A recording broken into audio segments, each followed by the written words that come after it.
Driving on the R44 from Stellenbosch to Wellington, Kerry and I were headed to the Bovlei Valley en route to the Val du Charron wine and olive estate. The farm, which sits as a grand dame of the valley, was proclaimed in 1699, with the current owners, Cathy and Stuart Entwistle, only the fifth family to hold title. Visitors to the farm have the option of either the 4-star guesthouse or 5-star luxury suites located in the coach house. Each of the luxury suites features its own plunge pool and private patio, perfect for soaking up the wonderful valley views right before you. The next morning, I wanted to find out more about this spectacular venue. So this morning, it's a gorgeous Wednesday morning in the Bovlei Valley, and I'm with Cathy, I'm the owner of the Val du Charron. What a beautiful venue you have. Thank you so much. Tell us a little bit about the history of Val du Charron. Val du Charron, that's the original name of the Valley of Wellington. It's Valley of the Wagon Makers. Okay. French, because the French brought the tradition of winemaking to the valley. And the wagon relates to the fact that Wellington was the last stop on the first thing for the wagons to be serviced. We adopted that name back in 2006 when we purchased the property. The farm has a very old, long tradition of winemaking, going back to 1699 when it was proclaimed. Must have been one of the first wine farms. Yeah, outside of Stellenbosch, Yeah. Franschhoek, the next stop was here in Wellington, in the Bovlei Valley. Yeah. Okay. Armed with a deeper understanding of the farm, Kerry and I headed into the vineyards to explore, well equipped with our Ford Ranger to navigate the terrain. So this morning, Kerry and I are out in the wonderful vineyards of Val du Charron here in Wellington, and we're exploring the vineyards, we're exploring the land together with winemaker Roscoe. Hi Roscoe. Pleasure to meet you guys. Thank you. Roscoe shared his love for the land with us, including a rather interesting discussion around leads.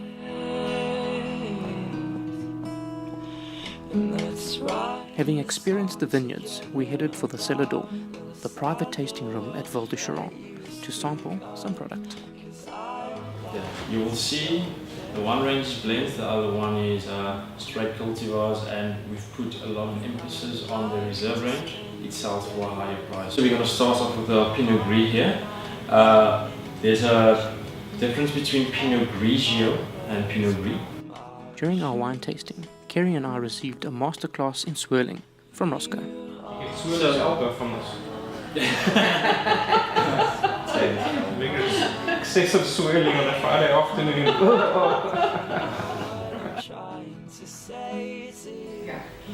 So we've come to the end of our wine tasting with Roscoe. Kerry, did you enjoy that?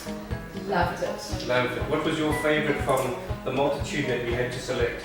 I think my favourite was drawn from the theatre of wine. Charron has blended wines that actually reflect the history of the valley here. And when you come here, you're so struck by the beauty of this incredible valley. Mine is the Black Countess. Black Countess. It's a red wine. The story behind the Black Countess, well, that's an incredible story. And this afternoon, we're actually going to go hunt down her legacy, which... Okay. Well, I don't have as long a story as you do because I can't remember. But it's the Chardonnay. Usually, I'm not a fan of Chardonnay. Chardonnay I usually find too heavy, but this was really, really enjoyable.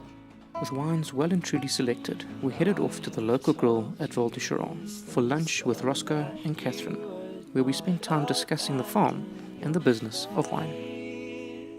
Leaving Val du Charron behind, we headed for the infamous Bain's Kloof Pass with Roscoe.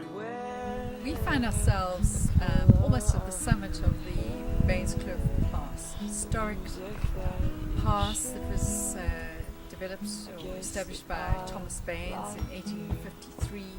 It was really the path that linked Wellington with the hinterland of Ceres and Worcester. The first toll system, in fact. E-tolls, Kerry? Are you talking about e-tolls? Well, Were e-tolls around in those days? Oh my goodness! That, the e-toll saga began here, where the toll master would allow people with horses with 4 white legs to pass without having to pay. Well, I think let's just go and continue exploring this pass. One question I've got though, it was such a hard task to get across these mountains. I just don't know why they didn't just fly Kalula or Mango. Book a ticket, you can do it online these days. Seriously, what's wrong with these people? Get on their wagons.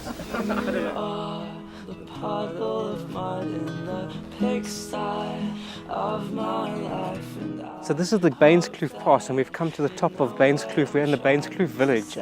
Very remote, very isolated. You can walk through the main street and I think you won't find another car for probably 2 or 3 days. But we're going to explore a little bit this Bain's Kloof village. Let's see what we find here.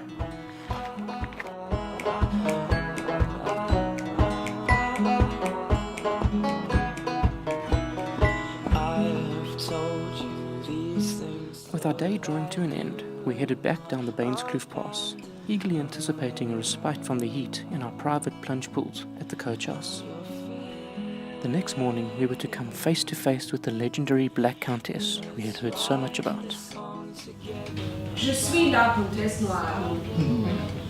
Harry Grey was an English nobleman, an Oxford graduate, an Anglican priest with quite a bit of pedigree, who was sent to the Cape Colony because of bad behaviour.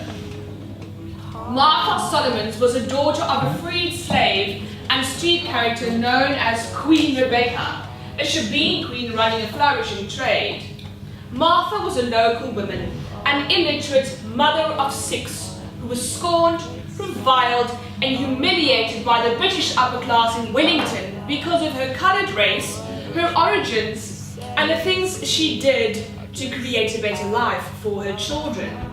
The Black Countess shared her woeful story with us, recollecting how she used money from an inheritance to build farm schools for valley children, irrespective of their race or gender.